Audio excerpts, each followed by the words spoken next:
Tapang at malasakit. Ang malasakit ay binibigay sa mga taong nangangailangan. Kailangan bukal sa kalooban ng pagtulong. Pagbigay ng kung anong meron pa, nung kaya mo.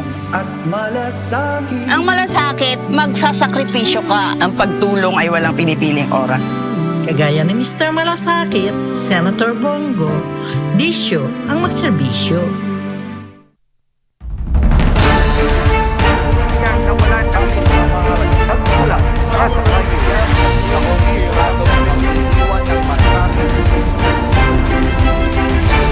SMNI, Balita Totoo.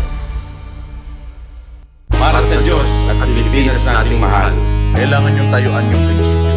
Kailangan nandun ka lagi sa tama. Para ito sa mga tunay na lalaban para sa bayan. Pagkamali, banatan. Pero pag tama naman, palakpakan natin. Yan ang Banateros, walang inuurungan. Pag tama, palakpakan. Pag mali ay babanatan. Yan ang Banateros, boses ng ordinaryong Pilipino. Banateros ay walang makakaawan. Yan ang Banateros, walang inuurungan. Pag tama, palakpakan. Pag mali ay babanatan. Yan ang Banateros, boses ng ordinaryong Pilipino. Banateros ay walang makakaawan.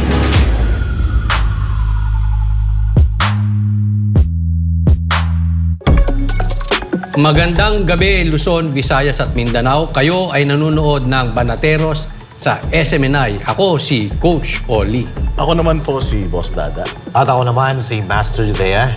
At ako naman po, si Jay Guevara. Ayan, tayo po ay may kasama po ngayon ang napakagandang si Doc Lorraine Badoy. Yun. Hi, good evening. Good evening, brothers. Good evening, Pilipinas. Ayan, nako po. Siyempre, kakagaling lang natin sa mahabang weekend. Oo, kaya siguro itong ating presidente mainit ang ulo kasi supposedly mahabang bakasyon pero ang daming mga interviews na kamakailan lang umere sa mga social media platforms at kaya samot-saring reaction yung nakuha nung kanyang mga nakaraang statement.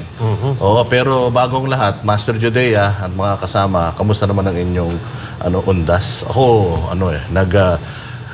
balikan lang kami, pumunta kami sa puntod ng aking mga lolo at lola. Kasama ng aking mga magulang. Importante kasi yun sa mga magulang natin eh. O kasi syempre mga magulang ko may edad na. So, bumisita kami, balikan. Ikaw, Master Judea. Ako, tinake advantage ko yung pagkakataon na wala tayong pasok, walang iniisip, para yung mga ginagawa natin, yung mga gagawin na hindi nagawa ng mga nakaraang linggo, ginawa na natin noong nag-long weekend tayo. Kaya medyo yung load natin sa mga gagawin natin araw-araw, medyo nabawasan na. At hindi na tayo may stress kung paano natin gagawin dahil kulang sa oras talaga. Dahil marami tayong ginagawa. Anyway, si Doc Lorraine, kamusta naman po ang inyong parang si Master Judea, pahinga lang. Time of silence lang. Ganun lang. Iwas politika muna. Yeah, no? Kasi hindi ako nag-show ng at least 2 gabi para hindi ako nag-live stream ng 2 nights kasi usually nag-live stream ako every 12 o'clock or 11 ng gabi. Pero umiwas muna tayo sa politika. Ikaw, Coach Oli? Ako, masayang-masaya kasi napapansin ko, paganda ng paganda yung mga nagiging guest natin. Kung nakaraang araw, si Kati Binag, ngayon naman si Ma'am Lorraine. Naka naman. Swerte ko, nakakatabi ko mga maganda. Oo. Ikaw, Jay, kamusta naman ang iyong undas? Ganun pa rin. Dumalaw. Ganun pa rin. Wala, dumalaw sa mga kamag-anakan at nagpahinga. Buti nga hindi masyadong hindi masyadong binagyo itong ating Usually kapag ganyan, November 1, lintik ang bagyo. Speaking of bagyo, narinig nyo ba yung statement ni President Bongbong Marcos patungkol sa bagyo, yung flood control kasi matagal siyang hindi nakakausap kasi may mga balita tayong naririnig na bawal daw siyang ma-ambush interview. Pero kanina sumagot na siya sa issue ng flood control system projects kasi yun yung kanyang binida ng kanyang zona at kinaumagahan, ibinaha ang Metro Manila. Tapos eto na naman, bumagyo na naman ang pagkalakas-lakas dyan sa may Bicol. Nangyari lang kasi hindi masyadong natutukan yung gawa ng rockstar kasi yung nagpunta sa Senado eh. Yes. Kaya itong damages dito sa sa Bicol eh hindi masyadong napag-usapan kasi mas pinag-usapan buong linggo yung nangyaring Senate inquiry. Yes, at balita natin, Boss Dada, yung patay, 145. Ayun na nga. Oo. Kanina meron siyang statement na parang medyo nagalit na siya at sinabi niya nga na hinahanap ninyo yung flood control projects. Meron. Na-overwhelm nga lang. Dahil first time daw in history ng Pilipinas na nangyari, eto sa Bicol siguro, yung sinasabi niya.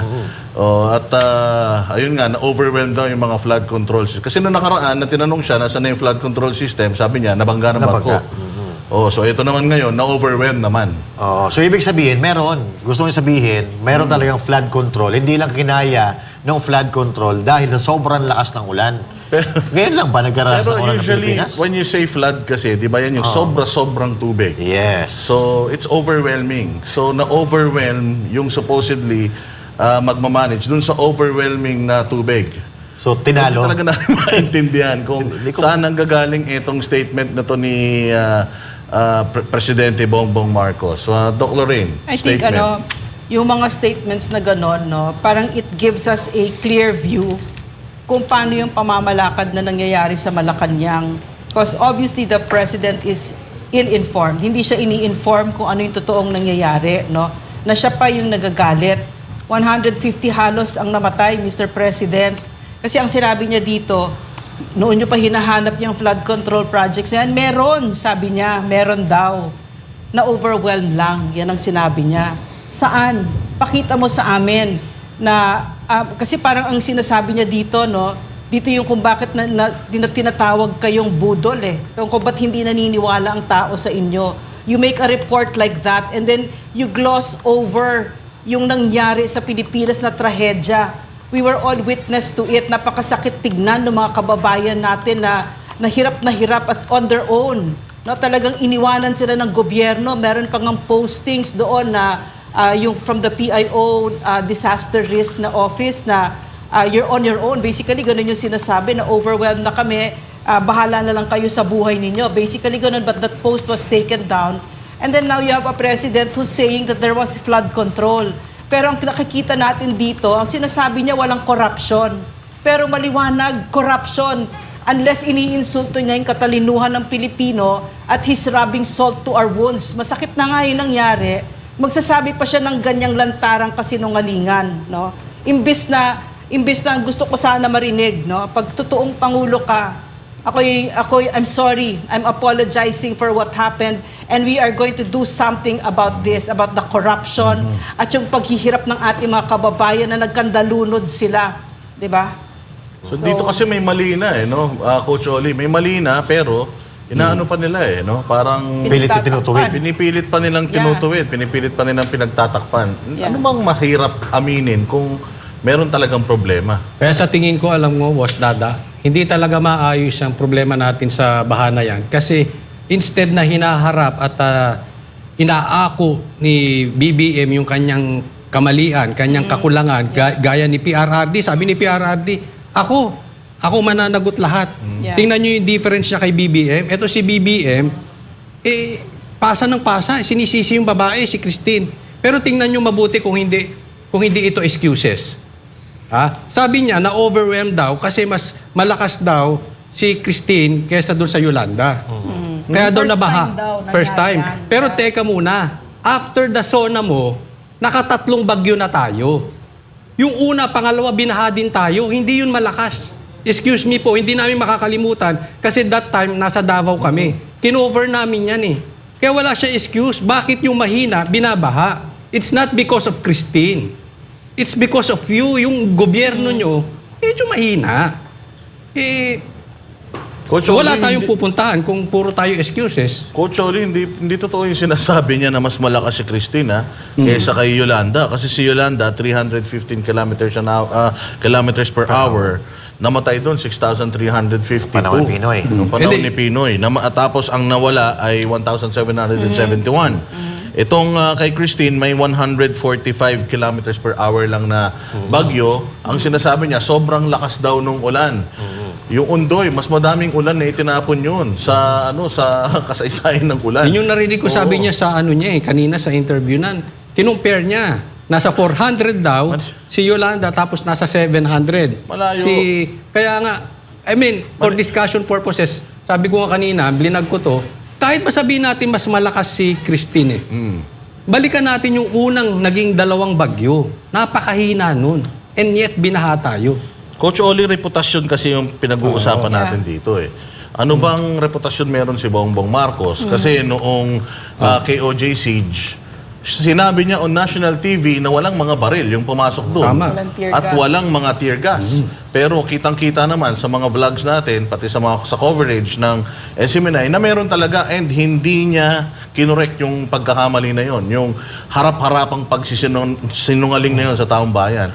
So, paano tayo maniniwala ngayon? Alam mo, tingin ko nangyayari dito, no, sa president na ito, hindi siya sinasabihan kung ano yung totoong nangyayari, no? Kaya tuloy, nagmumuka, siya yung sa kanya yung bagsak, no? Sa kanya yung bagsak, biro mo sinabi niya, walang baril sa KOJC, nakita natin fully armed. Tapos ngayon sinasabi niya ito, meron daw flood control projects, pero saan? 'Di ba? Nakita natin yung mga bridges na parang skyflakes, 'di ba? Nakita natin at saka hindi 'yun mangyayari, yung ganyang sakunay ganyan yung 150 something na namatay at saka yung ganyang klaseng damage. Kung meron talagang flood control. So para tuloy ang lumalabas ngayon pag nagsasalita ang president na ganyan, parang meron siyang pinagtatakpan na katiwalian. Yan ang lumalabas. Kasi parang meron naman yata talaga na mga flood control projects, pero sa mga nakikita nga natin sa mga nagkalat na pictures, images sa social media, yung mga ginagawa nilang mga dike, wala, gumuguho eh. Yeah. So, ibig sabihin, substandard. Kapag Yes. substandard, ibig sabihin, kinurakot yung pera na para dyan. Yeah, Diba, so Jay? Oo. Siguro gusto nila yung flood control na lang yung mag-adjust sa kanila. Kasi parang parang yun ang gusto nilang palabasin eh. Oo, kasi kung matatandaan nyo, hindi kasi biro talaga yan eh. Alam nyo, maraming sumisita na bakit puro na lang daw flood control. Unang-una, sa SONA kasi sinabi yan eh. Ang isang proyekto na nagawa ng isang presidente, at kapag sinabi mo sa SONA yan, talagang hahanapin at talagang aanuhin ng taong bayan yan.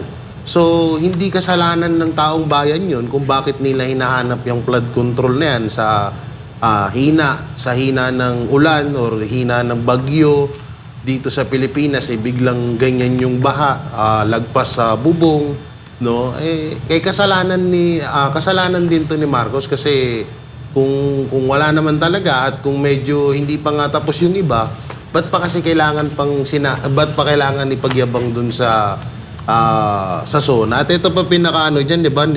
Parang inano niya yung about dati sa Yolanda, sa mga maraming kukonti na lang yung parang kukonti na lang yung itinulong or itutulong ni PRRD.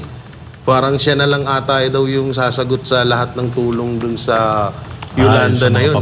Diba? Pinagyabang niya yun. So, ayan na naman. Halos sa ganyan din yan. Pinagyabang ngayon, hinanap ng taong bayan. Wala siyang ipakita. Kaya sabi ko, yung flood control na lang mag-adjust sa inyo. Nakakahiya naman. Yung kay PRRD na Rolly at 298 kilometers per hour from Yolanda, natuto tayo doon sa aral ng Yolanda So, ang namatay noon, 20, tatlo yung nawala. Compared doon sa 315 kilometers per hour na bagyo ni Yolanda na may namatay na 6,350. Dito mo makikita talaga si Pangulong Duterte na nag-aaral talaga siya. Yes. Inaalam niya kung ano yung pagkukulang, pinupunan niya. Kumbaga. Dito naman sa administrasyon natin ngayon, itutuloy mo lang naman yung mga ginawa ni PRRD pero wala hindi niya inasikaso. Siguro kasi hinahanap din nila ngayon Doc Lorena, ng mga vloggers ni Bongbong, sinasabi nila na napakarami din naman daw flood control projects ni PRRD pero bakit bumabaha pa din daw? Pero hindi ganun kalala. Ang mahirap kasi, Boss Dino, nakakalungkot sa atin dito sa Pilipinas kasi walang gustong umako ng magkakamali. At ito, malinaw na hanggat hindi natin inaako yung pagkakamali at hanggat hindi natin ina-acknowledge ang problema, hindi natin yan mabibigyan ng solusyon. So, hanggang ngayon kasi parang in denial pa rin ng ating mga nasa gobyerno na parang feeling nila talagang magagaling sila at nagagawa nila lahat ng mga tungkulin, pero hindi po yan nararamdaman ng mga tao. Para sa akin, ito yung mga sinasabi ni President Marcos. Sa President, yung mga sasabihin mo dapat ay credible. Dahil ikaw ang may pinakamataas na katungkulan sa buong bansa. Lahat ng sasabihin mo, papaniwalaan dapat ng mga tao. Pero kung puro kasinungalingan lang ang pagsasabihin natin, paano tayo papaniwalaan ng mga tao niyan? Hindi ho ba? Dapat naman, nag-aaral ho tayo.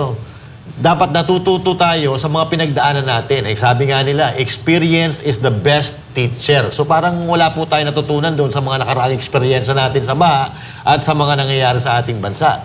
Alam nyo, Doc Lorraine, Kucholi, Master, and Gusnada, ngayon ko lang pagtanto na mahalaga ang matulog ka araw-araw. Laging puyat siguro to kaya. may punto ako na gustong i-point out kasi yung pinaka-worrisome sa akin dito yung corruption. Yung corruption. Kasi when PRRD stepped out of office, yung utang ng Pilipinas was 6 trillion. Tapos pagbaba niya, it was 11.4 trillion. And at this point, 2 taon pa lang si Bongbong Marcos, si President Bongbong Marcos, 16 trillion na. Yung kay PRRD, 11.4 trillion. So that's around 11.4 trillion. Pero nag-golden age of infrastructure tayo. May at saka pandemic. nag-pandemic pa. May Dito, Marawi. dito, anong ipapakita ni Bongbong Marcos doon sa inutang na ba't lumobo ng 16 trillion ang utang natin? Saan yon? Saan napunta yon? Diba? So, yun yung bigger question dito. Yung doon sa sinasabi niya na overwhelm lang daw. Pinagtatakpan niya ang katiwalian sa gobyerno. Kasi hindi ko natatanungin siya kung totoo hindi yung sinasabi niya. Kasi kasinungalingan ang sinasabi mo, Mr. President. Mga magnanakaw, ang nagnakaw dyan sa Bicol projects na yan at saka all over the country. Yung flood projects natin, hindi na namin tinatanong kung nasaan or kung totoo ba or hindi yung sinasabi ninyo. We are demanding kasi alam namin na hindi namin nakikita at kung saan napunta yung dapat nandyan na budget na how much is it per day? 1.something billion a day. No? Nasaan napunta yon? No? Kaya nga, nagkaano pa tayo, Doc, nagbenta pa tayo ng gold reserves. Yes. So, saan yun? Oo, di ba? So, makikita natin na sa panahon ni PRD, lumobo man ang utang natin, ang daming milestone. Yes. Alam mo, ang passport natin 10 taon na. Yeah. Mga lisensya natin 10 taon na. Nung panahon ni PRD, meron pa tayong Marawi Siege. Meron pang may kalaban tayong ISIS Maute. Yes. Meron pa tayong NPA insurgencies, meron pa tayong iba pang mga terrorist groups dito sa Pilipinas. Bumagsak ang bilang ng mga adik, ilang milyon yung sumuko ng mga adik at ilan yung mga nahuli ng mga adik. So dito mo talaga makikita. May pandemic pa katulad ng sinasabi ninyo, meron pang pagputok ng mga bulkan, ilang bulkan ang pumutok noon, ilang category 5 typhoons yung tumama sa Pilipinas. Kaya ito, yung kumbaga pinaggastusan dyan sa mga nahiram ng administrasyon ni Duterte. Pero ngayon, lumobo ng ganyang kalaki tapos wala tayong nakikitang infrastructure. Wala man tayong nakikitang mga bagong ospital. Correct. Wala namang nai-implement na mga bagong mga bagay-bagay. Tumataas pa yung yung drugs sa Pilipinas. Hindi ba? Kaya talagang dito mo talaga makikita na katulad ng sinasabi ni Doc Lorraine, meron talagang pagtatakip dito sa sa mga corruption na to. Flood control system, yeah. Very, very obvious. Kaya parang ako nalulungkot ako pag naririnig ko yan sa chief executive na yan lang ang gusto mong sabihin sa amin na those flood control projects are there, na overwhelm lang kayo. Di ba? Apart from the fact na nagsisinungaling at pinagtatakpan ang katiwalian, again, it's another sorry-ass excuse for why something cannot get done, di ba?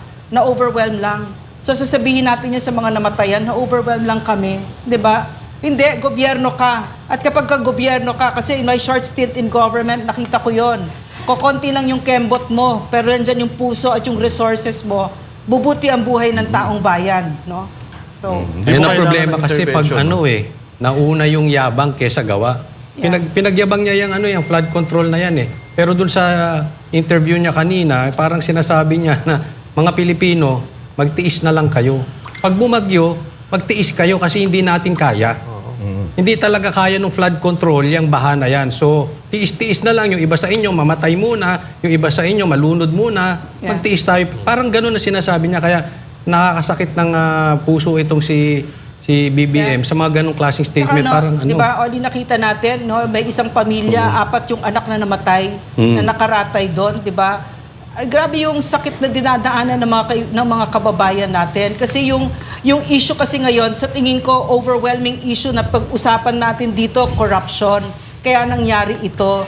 At maganda dito na pinag-uusapan natin dito kasi according to studies, no, may binabasa akong libro, kailangan para masugpo natin ang katiwalian sa gobyerno, kailangan pag-usapan, hindi tayo pwedeng tumahimik dito. So pag-uusapan natin yan paulit ng paulit at hindi tayo papayag na ginaganyan tayo ng ating gobyerno. Kasi tingin ko kasi yan, yung ganyang mga statements, disrespect yan sa Pilipino na overwhelmed lang kami. No? Tsaka you're insulting our intelligence when you say na yung flood control projects, hanap kayo ng hanap, nandyan lang yan, di ba? Saan? Bigyan mo kami ng numero, pakita mo sa amin, bigay mo kami ng resibo. Pera namin yan, hindi mo pera yan. No? Tsaka imbis na yung taong bayan na magalit, siya yung nagalit. Yeah, imagine. No? Wow. Parang napakalaking insulto nito doon sa mga taong bumoto, lalo-lalo na doon sa mga bumoto sa inyo, sir, Mr. President. Kasi parang hindi mo pinapahalagan yung reklamo nila eh. Ang reklamo nila, baha eh. Nagbabaha sa buong Pilipinas, nagbabaha. Tama yung sinabi ni Coach Oli, para sinabi, magtiis muna tayo habang hindi pa tayo nakakahanap ng bagong solusyon. Kasi yung flood control natin hindi gumana eh. Kung meron man yan. Kung merong flood control project, edi sana hindi tayo babahain. So, aminin na po natin, kung halimbawa wala namang problema, wala namang pong mawawala. I-acknowledge natin yung pagkakamali, doon tayo makakahanap ng tunay na solusyon. Kasi hanggat tinatanggi natin na itinatanggi ang problema, wala po tayong makukuha na pag-asa dyan. And another point hindi kayo inihalal dyan para marinig namin na na-overwhelm kayo at magtiis muna kami.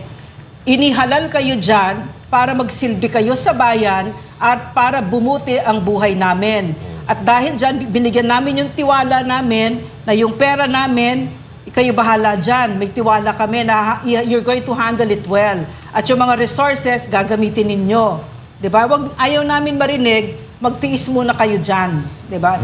Yan, ba't pa namin kayo binoto? Diba? Nakisimpatya siya nung nakaraan sa mga namatayan. Sabi niya, I sympathize with yung mga namatayan. Nalulungkot daw siya. Pero paano mo masasabi nalulungkot ka kung hindi mo kayang mag-apologize sa shortcomings ng gobyerno? Wala naman kasing gobyernong perpekto eh. Oo, lahat tayo, hindi naman tayo perpekto. Somewhat, may mga mangyayaring mga hindi mo talaga kayang kontrolin, pero hindi mo na dapat iyan yun eh. Kumbaga parang rubbing salt to injury. Di ba? Pinapalala mo palalo eh. Hindi katulad nung panahon ni PRRD, di ba? Si PRRD dati, yung ma-delay lang, yung tulong na ibinibigay ng gobyerno, nagsosorry siya.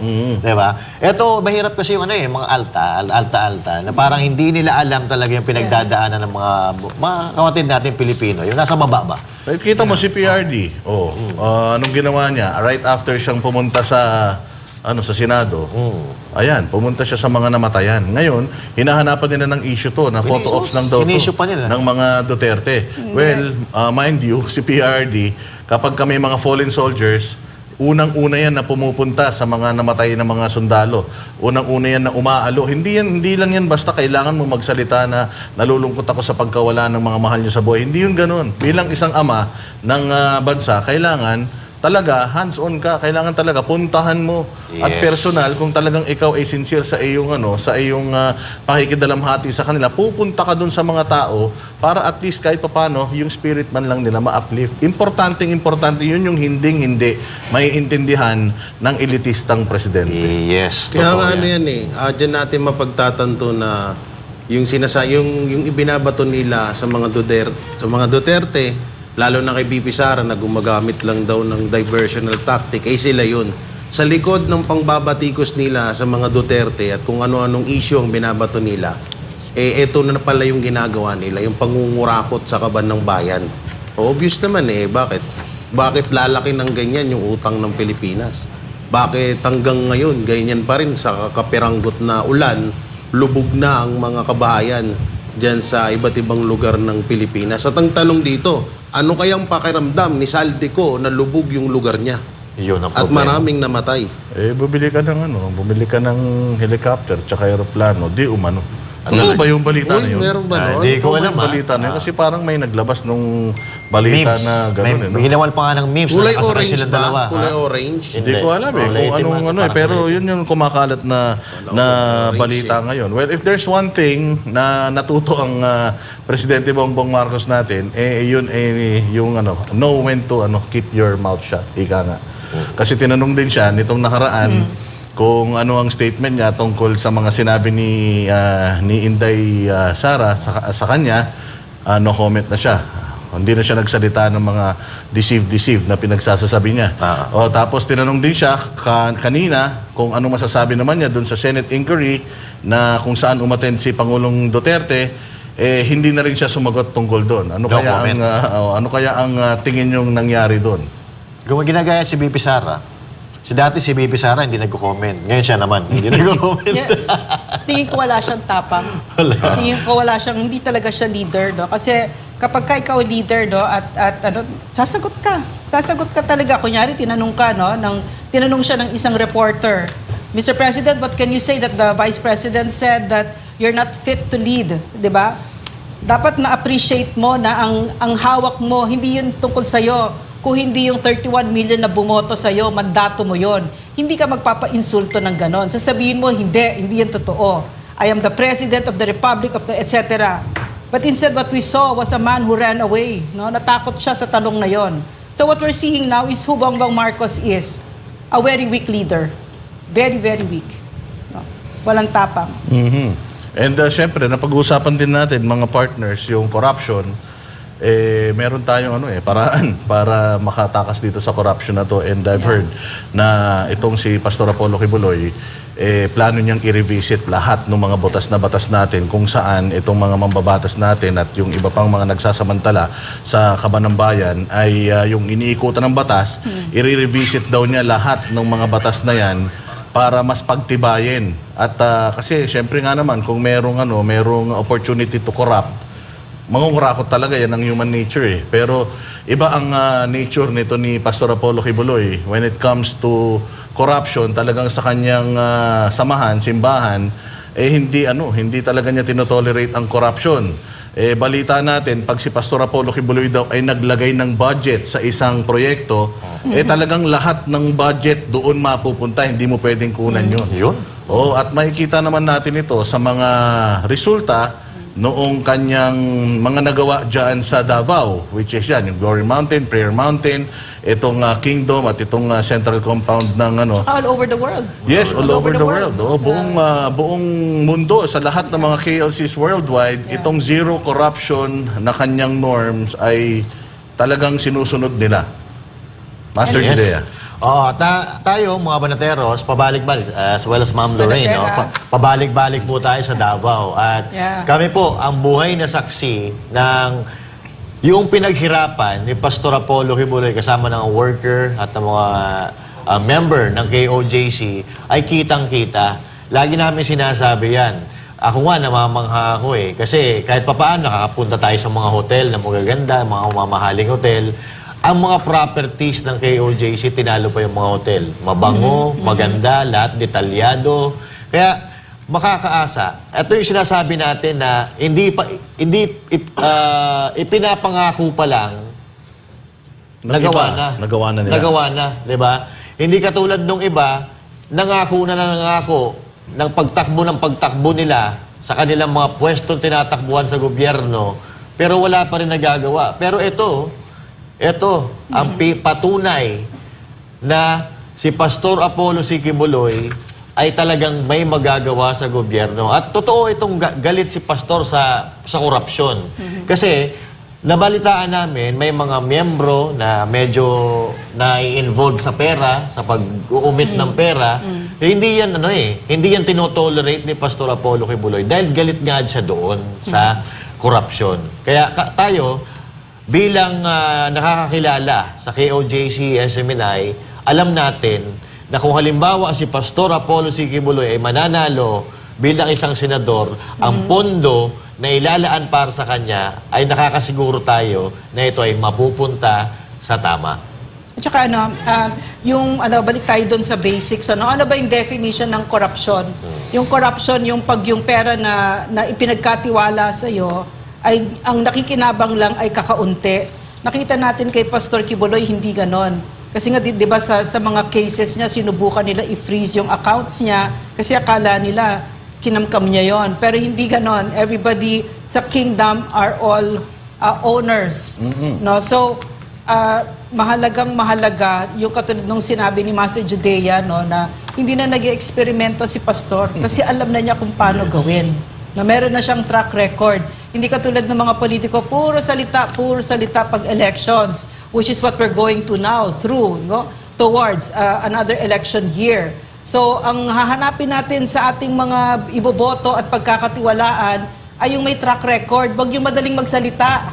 Diyan na tayo nasunog, yung puro salita, di ba? Nabudol tayo dahil ang galing magsalita. Ang titignan natin yung track record. And Pastor Kibuloy is a fierce opponent of corruption. No? Kasi to me, brothers, mga kababayan, the burning issue of the day is really corruption. No? Yan talaga. Hindi pwede tayong tumahimik dyan. Yes, Hindi corruption, Doc Lorraine, sa 180 countries noong 2023, nasa pang 115 tayo. So imagine, nandoon tayo sa pinaka dulo. O kumbaga, kung baliktad, nandoon tayo sa taas. Ng mga pinaka-corrupt na mga bansa sa Pilipinas. Kaya kung gusto talaga natin na makatakas doon sa doon sa pagkakakilanlan na yun, bumoto tayo ng mga... Alam mo, brothers, nung panahon ni PRRD, dun sa corruption index na yan, mas nag-improve tayo. I cannot recall about it right now. Basta may lang gustong ipunto na kahit na ginagawa na ni PRRD yung best niya, nandyan pa rin ang corruption. No? Pero certainly na-cut down. Kasi kapag ang Pangulo ay hindi magnanakaw at kapag alam nila, pag nahuli ka ng Pangulo ay talagang lagot ka sa kanya, natatakot talaga silang lahat, di ba? Pero kakasimula lang, proseso siya, journey siya, lakbay siya na dapat yung susunod na Pangulo sana itutuloy, continuity yung sinumulan, di ba? So, pero alam na natin kung ano nangyari. Pero yun ang yung punto ko na ang corruption, pag kinalaban mo yan, dapat tanggap nating lahat bilang isang bansa that it is a part of the job is knowing that the job is so big. No, na hindi lang isang beses, kundi tuloy-tuloy dapat hanggang sa mga anak natin. I-inculcate yon. Coach Oli. Alam mo, kung ang tatak ng Duterte ay labanan ang mga adik, kay Pastor Kibuloy, labanan ng korupsyon. Yan po, kasi talagang, alam mo, simple lang naman ang tanong natin dito . Sa mga iboboto nating senador, may kakayanan ba sila, may karapatan ba sila maging senador? Marami nakikita natin, palpak ang mga nakaupo. Pangalawa, mapapagkatiwalaan nyo ba sila sa korupsyon? Tanungin natin sa mga tumatakbo. Alam mo, ang sagot dyan, parehas, kay Pastor, parehas, oo. May karapatan maging senador at may kakayanan sa korupsyon kasi nagawa niya na ilang beses . Mayroon na siyang magandang halimbawa. Again, comparing kay PRRD, kung si PRRD ay mayroong showroom na Davao, si Pastor Kibuloy may showroom na KOJC. At makikita nyo na talagang walang corrupt sa KOJC. Alam nyo, para doon sa mga hindi nakaka-experience, pag nakasalumuhan yung mga taga KOJC, kahit napakadaming issues sa mundo, ma-uplift ka . Yeah. Yung napakagaan ng kanilang loob. Kasi, alam nyo kung bakit? Hindi magnanakaw ang leader. Yun . So, bigyan natin ng chance si Pastor Kibuloy. Sabi ko nga, baka nga ang magtatalo pa sa number 1 for senator ay ito si Tulfo at saka ito si Pastor Kibuloy. But sa tingin ko, kung number 1 lang ang pag-uusapan, mas may karapatan si Pastor Kibuloy. At wala siyang corruption issues. Maganda yung sinabi ni Coach Oli na wala siyang ninakaw. Wala naman siya nanakawin, pera nila yan eh. Pero ito ang maganda kay Pastor Apollo Kibuloy, yung pera nila, yung mga ginawa niya para sa kingdom, hindi para sa sarili niya. Para sa lahat. Sa kapakinabangan ng lahat. Ilan ang pinag-aaral nila. Ilan ang pinakakain nila. Ilan ang mga yung inampon nila sa kanilang foundation. Yung manangangalaga sa mga kabataan na ngayon ay dahil sa pag-freeze, yung Children's Joy Foundation na dahil nga sa pag-freeze ng kanilang assets, yung mga batang mahal na nila yung mga isa't isa, kailangan maghiwa-hiwalay muli dahil lang sa pamumulitika. At saka katulad din ni PRRD, yung corruption, yung success ni PRD nung leadership niya, dahil yun sa paglaban din ng corruption eh. Kasi kapag pinigilan mo ang corruption, pati yung droga, kasi yung droga, it's also kabit-kabit yan, corruption din yan. Kapag pinigilan mo yung pangungurakot ng mga politiko, pati yung mga pangungurakot ng mga polis, mawawala yan. Pati pangungurakot dyan sa Bureau of Customs, mawawala yan. Natatandaan natin, ginawa ni PRRD doon sa mga sasakyan na nauhuli sa customs. Ayun. Winawasak na yun. Pero sila, pagka-upo nila, binago nila kagad yun. Ibinalik nila doon sa dating gawi na yung mga nakukuhang nasiseize na mga sasakyan, for example, ino-auction nila para daw kumita yung gobyerno. So, ewan talaga natin. Mahirap. Doon nagsisimula yung Boss Dada yung corruption, i-auction mo. Tapos siyempre, alam naman dito sa atin, may mga under the table. Diba? Corruption, in other words. Under the table, yung Palakasan. magbabayad, mas malakas ako ganito, may mas malakas ako, sa akin mapupunta yan. Lalo sa mga proyekto. Kaya dapat, ngayong mga susunod, mga darating na eleksyon, mga kababayan, matuto na po tayo. Kung tayo, kontento na tayo sa ngayon, isipin natin yung mga susunod na henerasyon. Kung tayo kontento tayo, nakikita natin na kahirapan sa ating paligid. Papaano na? Hindi natin masisigurado kung mapapagtatapos natin yung ating mga susunod na henerasyon. Kaya dapat ngayon pa lang, nag-iisip na po tayo ng magandang paraan o mabisang paraan para matapos or mabawasan man lang ang korupsyon sa Pilipinas. Kahit papaano, makatikim man lang tayo ng magandang Pilipinas. Maganda na Pilipinas natin napakaganda. Pero kung mababawasan o maaampatan natin ang korupsyon, ay lalong gaganda ang Pilipinas at mabibigyan ng pag-asa yung mga kababayan nating kapos sa buhay. Ano lang, sinabi mo kanina yung sa sasakyan, ino-auction. Ino-auction, tas sila lang din bibili. Yun ang sinasabi ka ni PRD noon. Yun ang expose ni PRD. Sabi ni PRD, yung mga sasakyan daw na yun, kunyari, di ba, walang may-ari dahil wala nang kukuha, nasize. Luxury cars. Yung mga luxury cars, mga Ferrari at kung ano-ano pa. Maserati. Ngayon, ang gagawin daw dyan sa customs, ito, sabi ni PRD, yung mga nagbibid, papa-auction nila, yung mga mananalo sa auction, sila din talaga yung mga nagpapasok nun dito. Kasi kung matatandaan natin, may mga kongresista dyan na halos 10 Grabe, corruption yan.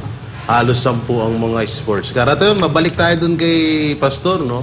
Alam niyo dati, mga gusto kong puntahan, Baguio, Palawan, ngayon hindi na Davao, Prayer Mountain, Glory Mountain, Kiusan. sa KOJC compound, Kiusan, Sundagat. Samal. sa Samal. Iyan ang dati, yan ang mga inaano ko, yung iba't ibang lugar. Pero ngayon, simula nung lalo na dyan sa Glory Mountain, Mas maganda parang pa sa ayoko Baguio, nang umalis Mas maganda pa kaysa sa Baguio. Kaya nga ngayon sa totoo lang, sobrang at napakagaang ng dyan sa Glory Mountain, sa Prayer Mountain na yan. Ngayon, hindi ko na kaya Ba't ngayon mawalan walang ng nalaman aircon. yan, Jay? Yung mga lugar na yan. Alam mo kung bakit? Humble si Pastor Apollo Kibuloy. Hindi siya bragi na ginawa ko to, ginawa ko to, ginawa ko yan. Hindi siya ganun, hindi siya mayabang. Yan ginawa lang naman ito ni Pastor Kibuloy, tumulong nang hindi naman niya kailangan ng limelight, hindi niya kailangan sumikat. Kasi kapag tumulong ka, kailangan tutulong ka talaga. Doon ka nakasentro, hindi doon sa kailangan mo makilala kaya ka tumutulong, di ba, Jay? At ito pa, kung si Pastor nagawa yan, bakit yung ibang mga senador na paulit-ulit nang nakaupo dyan sa gobyerno, hindi magawa-gawa yung mga ganyang proyekto, no? Eh, paano pa kaya pag nakaupo na si Pastor, naging senator na, edi naku po. Pero klaruhin natin Klaruhin natin. Kasi si Pastor Apollo Quiboloy is just one person. Tumatakbo siya bilang senador. Hindi naman siya tumatakbo bilang presidente. Yes. Kasi kung presidente siya, kayang-kaya niyang gawin mag-isa. Yes. Pero tumatakbo siya bilang senador, hindi niyan kayang gawin mag-isa. Kaya kailangan ni Pastor Apollo Quiboloy ng tulong ng mga hindi corrupt na mga senador. Oo, Andito tama si yan. Senator Bongo, Senator kung gusto Bato. niyang makatulong sa may mga programa siya tungkol sa health, yung healthcare, di ba? Pwede siyang makipag-tandem kay Senator Bongo. Pagdating naman sa peace and order, champion dyan, si Senator Bato de la Rosa. Pwede siyang makipag-tandem dyan. So, kailangan natin maghalal sa Senado noong mga taong hindi rin corrupt para makatulong sa mga visions ni Pastor. Kasi kung mag-isa lang siya, mahihirapan din. Kailangan din niya talaga ng mga kasama dyan sa Senado na lahat ng mga panukala niya, ipupush din nila. O kasi syempre dyan, numbers game Numbers. At syempre, importante yan. sa buong sa buong PDP laban. Oo, na nandyan din sila, Yes. si Madaming tumatakbo ng mga Attorney matitino. Jimmy Bondo. Yan. Si Philip Salvador. Marami pang iba dyan na talagang maging ka-tag team ni Pastor. Kagapay. Marcoleta. Yan, isa pa pala. So kailangan natin ng mga ganyan. Hindi na natin kailangan ng mga dating mga senador na wala namang mga nagawa. Magagaling lang Si sa... Lito Lapid, utang na loob, di ba? Hindi kasi, punto ko lang dito ha, paulit-ulit nating binoboto. Kinikriticize natin yung mga senators na nandyan. Kunyari si Lito Lapid. Pero sino ba naglagay sa kanya dyan? Diba? So, yun yung ipinupunto namin dito. Going towards an election year, dapat na-appreciate ninyo yung kapangyarihan na hawak natin. Kasi ngayon, kung papansinin ninyo, yung mga politikong kayayabang, ka-arrogante, biglang gaganda na yung ngiti ng mga yan. Biglang si Dan Fernandez, biglang lang ngiti-ngiti na parang aso yan. Parang mabait. Bakit? Kasi nanloloko di ba? Gusto niya yung boto ninyo. So wag nating kakalimutan yung kapangyarihan natin na baguhin ang bansa natin sa boto natin. Ma'am Lorraine, meron akong tanong sa iyo kasi alam ko mas matagal mong nakasama si Pastor Quiboloy. Yeah. Ano-ano yung mga katangian ni Pastor Quiboloy na sa tingin mo ay magiging pakipakinabang siya sa Senado? Ang dami. Number one na naisip ko, yung totoong pagmamahal sa bayan. Nung hindi pa uso yung lumaban sa CPP, NPA, NDF, si Pastor nandyan na. Nakikilaban na yan. Nung hindi pa uso yung truth in sa media, siya na yan, no? Yan yung mga battle cry ni Pastor, tsaka yung kanyang hindi lang kasi pag sabi mo pastor siya ng KOJC. Oo, pastor siya ng KOJC, pero hindi siya tumitigil diyan. Yung pagmamahal sa bayan, kitang-kita kay Pastor. Hindi sa salita. Siya nga nanligaw sa amin na meron kaming program, no, para matanggal na yung CPP, NPA, NDF, at one of the reasons why he's being oppressed right now kasi nagsanib puwersa ang mga totoong kalaban ng bayan na kinalaban ni Pastor. No, kung bakit siya ang pinag-initan ngayon. Sa madaling salita, si Pastor hindi lang salita, talagang he stuck his neck out para sa bayan siya. Para pa kahit siya sa mga indigenous peoples. Hindi pa uso noon, lumalaban na siya para sa indigenous peoples. No? So, I could go on and on. Kaya nga, alam ko, napakarami At saka pa yung may nating standard siya. Di ba? May standards. Pag nakita mo yung mga sa KOJC, hindi yung pwede, kasi sa Pilipino, di ba, trait natin. Pwede na yan. Sa kanila, hindi ganon. So, nakausap ko dati yung Vice President, tapos ang sinabi niya, nakapagod yung lagi tayong kolelat, di ba? Hindi pa ba tayo pagod doon? Gusto natin na world class tayo, kasi magaling ang Pilipino, di ba? So, Pastor can do that, can bring us there. Pati the other senators, no, na gusto natin, other leaders. No?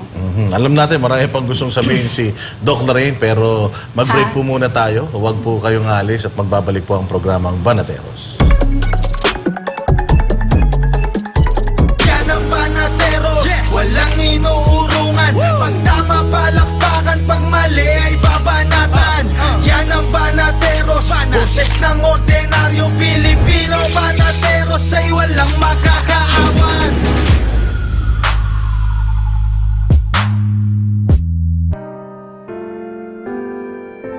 Tapang at malasakit. Ang malasakit ay binibigay sa mga taong nangangailangan.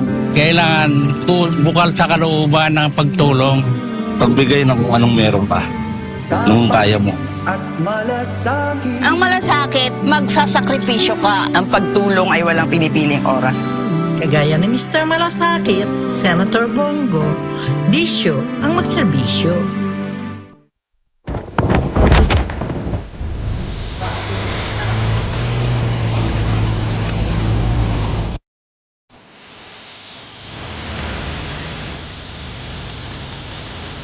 Alam mo ba na may magagawa ka para matugunan ang problema sa baha na nararanasan natin ngayon?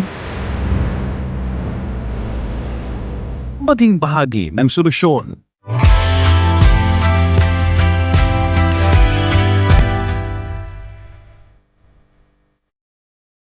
Lumahok sa isang puno, isang bayan, nationwide tree planting activity ngayong November 16, 2024.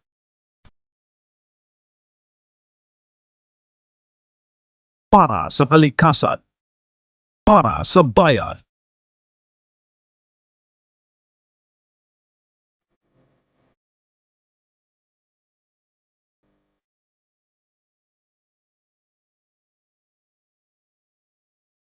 Yan ang banatero, walang inuurungan. Pag tama palakpakan, pag mali ay babanatan. Yan ang banateros, boses ng ordinaryong Pilipino. Banateros ay walang makakaawan.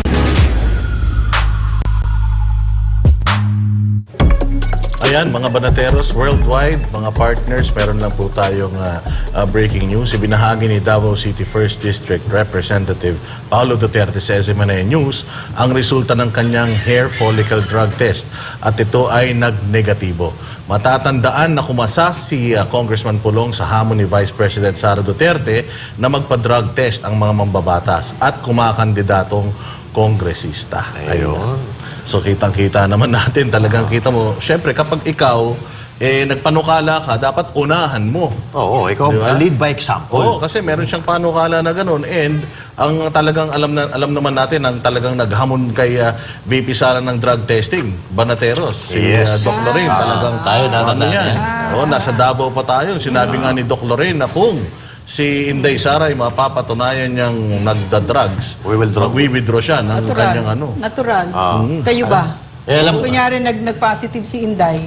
syempre Ano naman. tingin nyo? Galit tayo Didikit sa pa droga. kayo? No way, di ba? Talaga, mark Tsaka my words. tayo, Doc, no, I'm sorry. Yeah. Tayo, kaya natin sinasabi yun, dahil sigurado tayo na magne-negative sila. Ito na nga, si Pulong, kung Pulong Duterte, negatibo.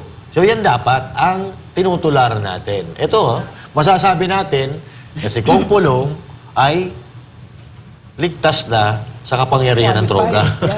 Qualified na Qualified, pwede mo siyang no? pagkatiwalaan. Kasi ang taong may lulong sa droga, hindi niya kayang alagaan ang sarili niya, lalo't lalo pa ibang tao, no? Na pinagkakatiwalaan sila.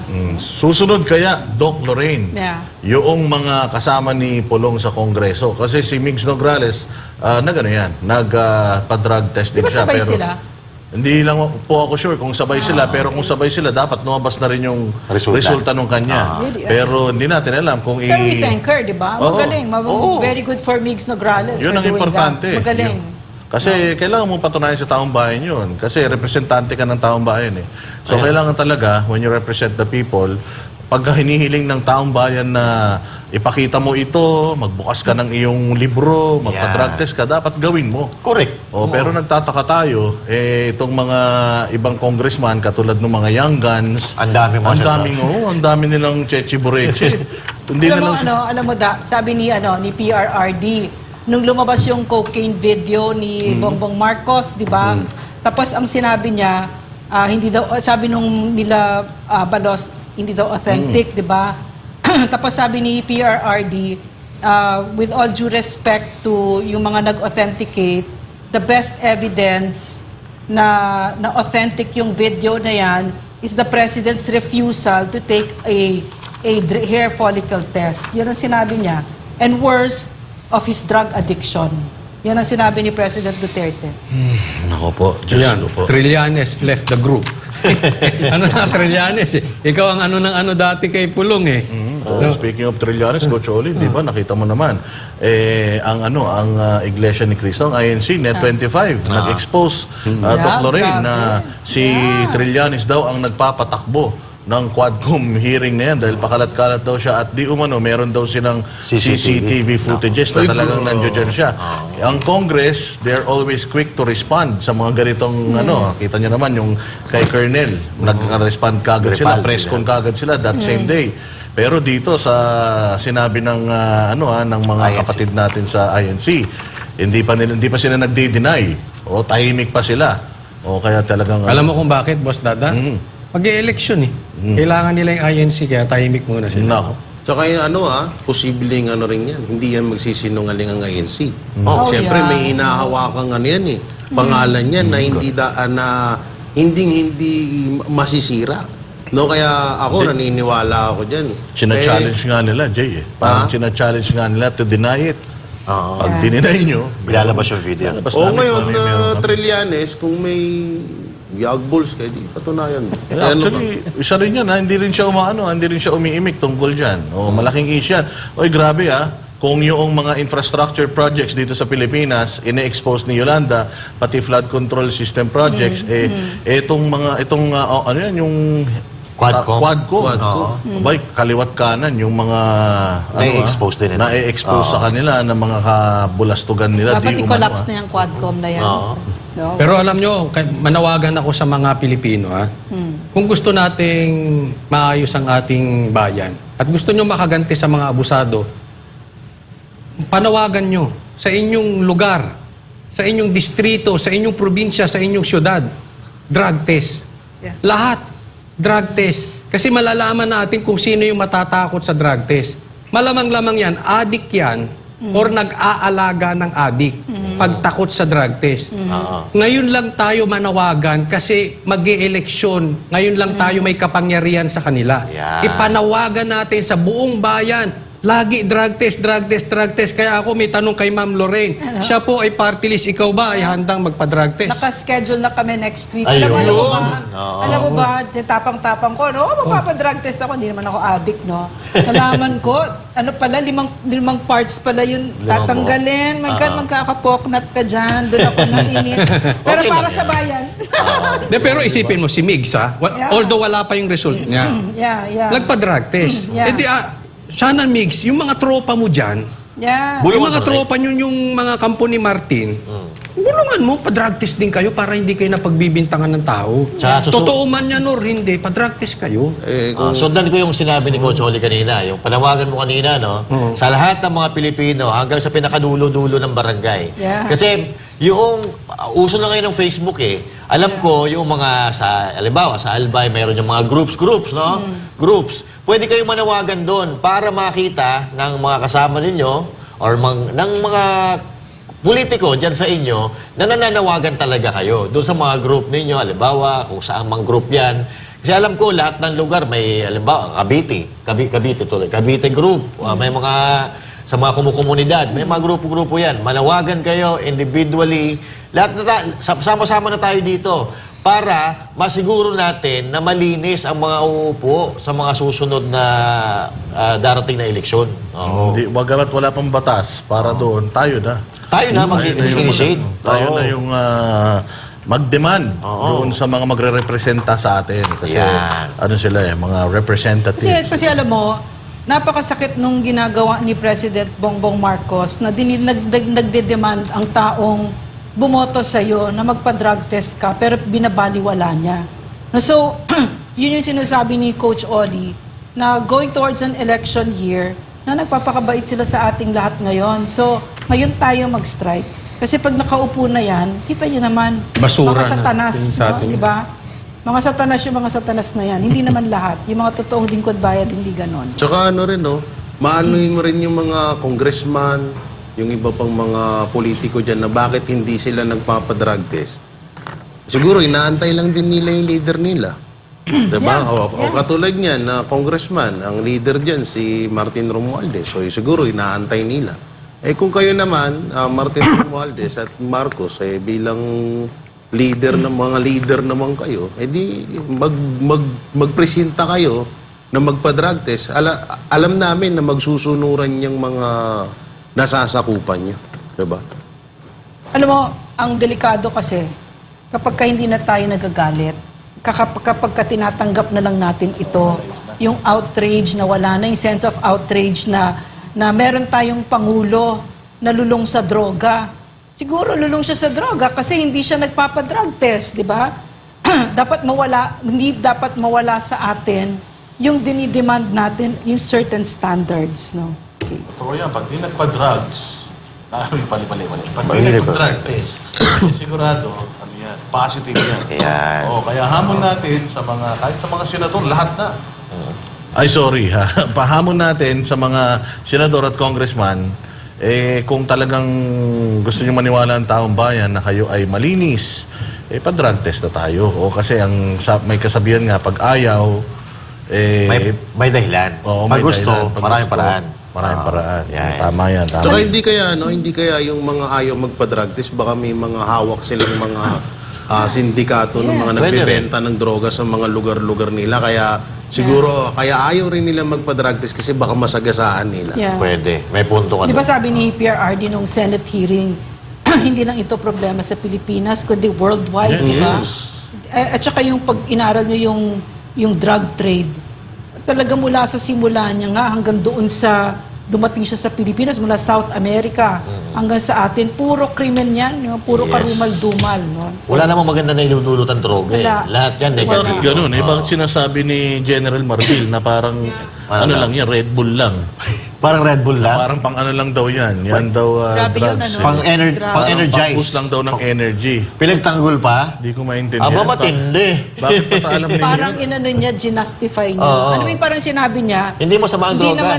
hindi naman lahat dyan gumagamit ay drug addict. Oo. Parang sinabi niya, ginastify niya, sinabi niya, kaya sila gumagamit kasi mahaba yung oras nila. Pang-trabaho. So gumagamit recreational. sila. So hindi niya ginandahan yung pagkasabi niya. Siguro hindi ganun yung ibig sabihin niya. Pero ang pangit kasi nung med school namin, PNP, Chief Marbil, ang hinihit-hit namin Nescafe, no? Inom lang kami ng kape.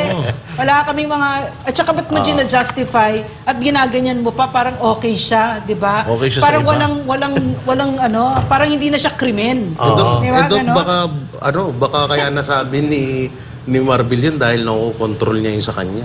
Pwede, no? No? Hindi, alam nyo, mga gosh. partners lahat ng addict, may dahilan ba't sila nag-a-addict. Correct. So parang dito, sinasabi ni Parang General ganun, Marbil no? na kapag may dahilan ka, Okay lang yun. okay lang mag-droga ka. Pero kung wala, masama. Hindi. Pag drugs, masama na yun. Kahit na, kaya nga wala yan. Kaya nga pati marijuana dito sa atin, hindi pa legal hanggang ngayon Kasi droga pa din yan Whether recreational, whether medicinal, hindi pa yan na-approve sa atin. Bawal So, yan.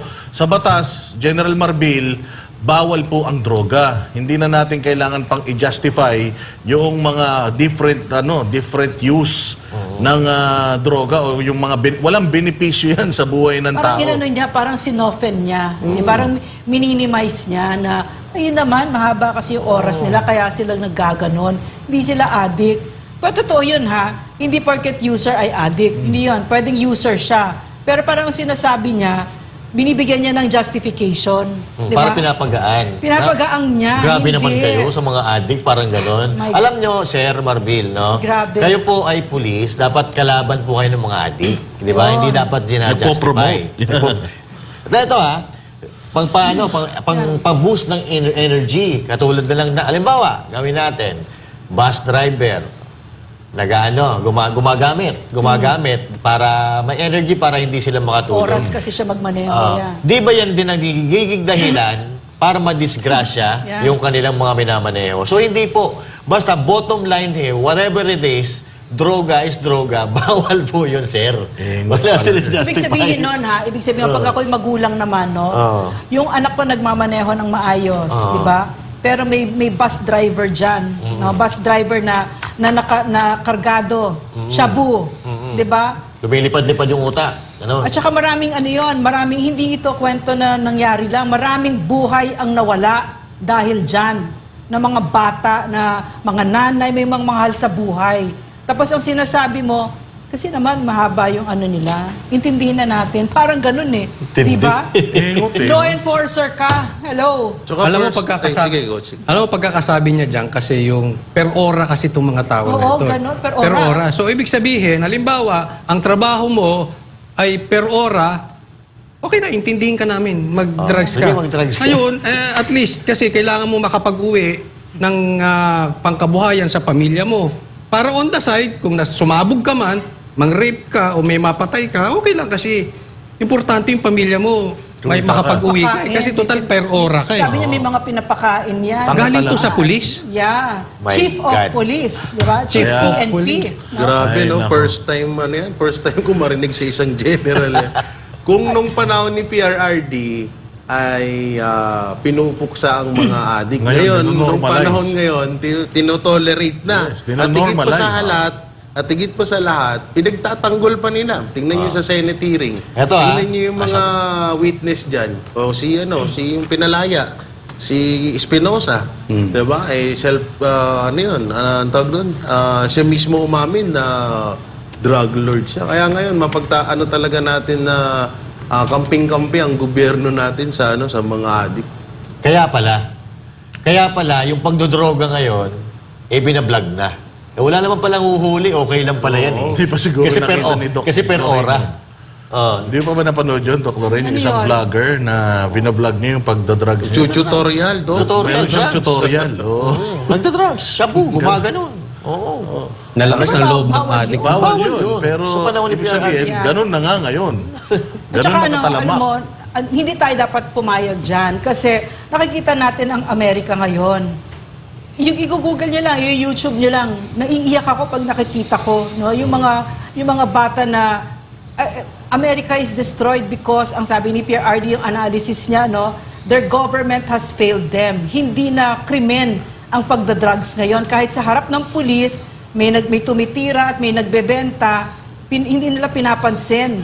At so, anong nangyari doon? Ang daming nasira. Yung pupuntahan ni Dada sa Amerika, San Francisco, wala na, no? Portland, Oregon, wala na. Detroit, wala na. Lahat yan, wala na. Pag makikita mo, para sila mga zombie. No? So, gusto nyo, ganyan na mangyari sa Pilipinas? Nawala na yung stigma, yung bigat, not stigma, but yung bigat ng pagdodroga. Hindi tayo papayag dyan. Kasi ang ipinapasa natin ito sa mga anak natin. And I'll tell you, kahit na isang tao lang sa pamilya ang nagdodroga, sira ang pamilyang yan. Tsaka Dok, may mga bali-balita ngayon na nagmura at dumami daw ang Oh, yeah. bigayan ng droga. Yeah. Ano Yeah. daw, hindi. Kung dati, lowest 500, ngayon parang lowest 250 na lang ata. Grabe. Tsaka ito pa, dugtungan ko, Jay. May nakausap kasing kaming pulis, kasama natin, kuya natin, sa Eagles to, na ngayon iba na. Talagang kumikita daw ngayon talaga yung mga tulak, yung mga nagda-drug trade. Kasi pinabababa nila yung quality. So ibig sabihin, pag bababa quality, mas marami kikitain nila. Kasi hindi sila gagastos na maagana doon eh. Kaya lang, ang problema doon, yung epekto sa katawan. Kasi yan, mga chemicals yan eh. Oo. Yeah. At saka yung social cost nun. May social cost yun. Crime, Yun. rape, pagnanakaw, lahat, no? Lahat yan. So, hindi lang yan personal na may cost yun. Lahat tayo nagbabayad dyan as a country. Yan nga tawag na sakit ng lipunan. Yeah. Sakit sila sa lipunan. No wonder itong si Marbil, talagang masasabi natin na hindi niya talaga kayang i-handle yung peace and order sa Pilipinas. Dito sa statement niya na to, mas lalong lumakas yung yung hinala ko na talagang na-mishandle itong nangyari sa KOJC nung kanilang nung kanilang 16-day na pagkubkob diyan. Yes. Kasi kung ganito isip ng Chief of Police ng PNP na parang nino-normalize na lang yung droga, wala talaga, papunta talaga, drug me to hell talaga yung natin, pupuntahan natin mga Ito, partner. Boss Dada, isa sa mga vlogger na tropa natin, JC De La Cruz World. Yung kasama natin doon sa kayo, JC. Yung mga dumalaw doon ng mga vlogger, sa Tondo, 150 na lang daw. 150 na lang daw. 150. So, ibig sabihin, 150 mo pwede ka nang tumikim. Oo, pwede ka nang maging Sige, super hingan natin si Doc Lorraine ng kanyang final message. Yeah, no, parang maraming things tayong sinabi ngayong gabi na nakakalungkot, pero sa totoo lang, no, nag-uusap lang naman tayo dito, pero huwag tayo mawalan ng pag-asa kasi kahit aralin nyo ang kasaysayan, ang totoong puwersa at ang totoong kapangyarihan ng bansa ay ang kanyang taong bayan. Lalo na kapag ang taong bayan na yan ay mulat at tumitindig ng matapang at nagkakapit-bisig tayo. United tayo. So, thank you so much, brothers. I had fun. Sa susunod, sa uulitin. So, magtulungan tayo. Ako naman, ang aking final message, mainit na mainit dyan sa Amerika, magaganap yung eleksyon. Bukas na tayo, no? Magaganap ang eleksyon bukas. So, yung mga kababayan natin dyan sa Amerika, vote wisely. O, alam naman natin, malaki ang magiging epekto ng eleksyon dyan dito sa atin sa Pilipinas. Marami ang nagsasabi na malakas si Kamala Harris. Pero sa aking live stream, Doc Lorraine, karamihan ng mga Pilipino is rooting for Donald Trump dahil si Donald Trump daw ay kaibigan ni PRD. So hopefully daw In-endorse siya ni PRD. Oo, diba? hopefully daw manalo si Donald Trump para para yung mga EDCA sites dito mawala na and yung pwersa ng mga ng mga kanu dito sa Pilipinas mawala na din. Kaya ayan, good luck sa mga kababayan natin diyan sa buong Amerika, Master Judea. Kaya ako naman, pag-iingat ang aking sasabihin, lalo-lalo na dyan sa mga kababayan natin sa Norte, kasi may paparating na naman tayong fact-checker ngayon. Bagong bagyo si Marcy, no? Kaya, dyan sa mga kababayan natin sa iba't ibang panig ng Pilipinas, kung medyo delikado sa lugar nyo, kayo na po ang mag-initiate na pumunta sa mataas na lugar o sa safe na lugar. Kasi wala na po tayong, parang wala na po tayong maasahan. Tayo-tayo na lang. Kasi iba yung mga sinasabi ng mga leaders natin dito. So, kayo na bahala sa susunod na eleksyon. At sa mga kaibigan natin, maraming salamat. Pasalamatan natin ang bagong Pilipinas dahil bumaba na po ang presyo ng bigas. Ay, presyo ng sinasabi, 150 na lang. So, totoo, nagbababaan na po ang mga presyo. Salamat, bagong Pilipinas. Jay? At ayun, siguro ako, lang ako na magdoble ingat po at alam naman natin na lumalaganap na po ang droga dito sa Pilipinas at lumalaganap din po ang pagkawala ng mga kabataan na lalong padami po ang nawawalang mga kabataan dito sa Pilipinas. Kaya mga magulang po, doble ingat po tayo. Sana ay mas bantayan nyo pa po ang inyong mga So, at bago tayo magtapos para naman sa ating Christmas countdown. Ako yan. 51 days na lang mga kabanateros at Pasko na. Ayun. Alam nyo kaya si Doc Lorraine ang nagsabi nun? Mangingin tayo pamasko sa kanya. 51 days na lang, Doc Lorraine, Pasko na. Alam mo, may na-discover si Ma'am Lorraine, hindi natin ikikwento. Palagay ko tayo hihinga Oo, grabe. Oo. Pero ma'am, meron akong gustong sabihin. Pero gusto ko ikaw na magsabi. Ano? Kaya ma'am. Okay. Kita-kita po tayo uli mga banateros dito lang sa SMNI. Pag tama, palakpakan. Pag mali, banatan. Ako po, si Coach Oli. Ako po si Boss Dada. Ako naman si Master Judea. At ako naman po si Jay Guevara. At ako naman si Lorraine Badoy. Para sa Diyos at sa Pilipinas nating mahal. Para sa Diyos at ang Pilipinas nating mahal.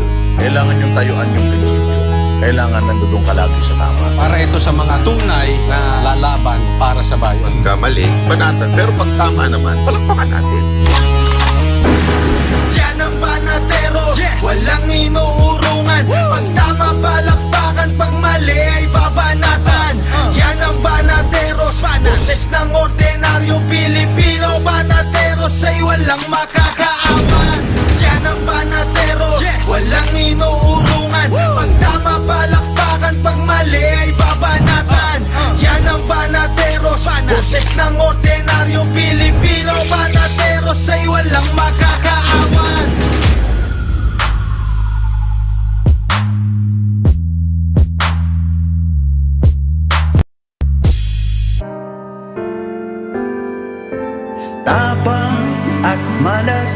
Ang malasakit ay binibigay sa mga taong nangangailangan. Kailangan bukal sa kalooban ng pagtulong. Pagbigay ng kung anong meron pa.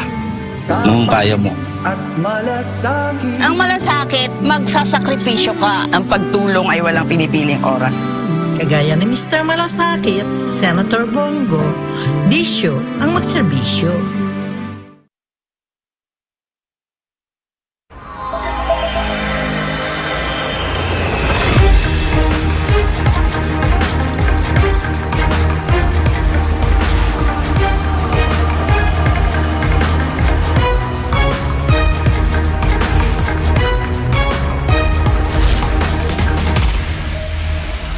This is SMNI News Channel.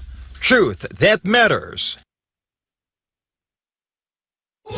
Subscribe to SMNI News Channel and turn on the notification bell to keep you up to date. Also visit our official social media accounts and join our community on Viber and Telegram.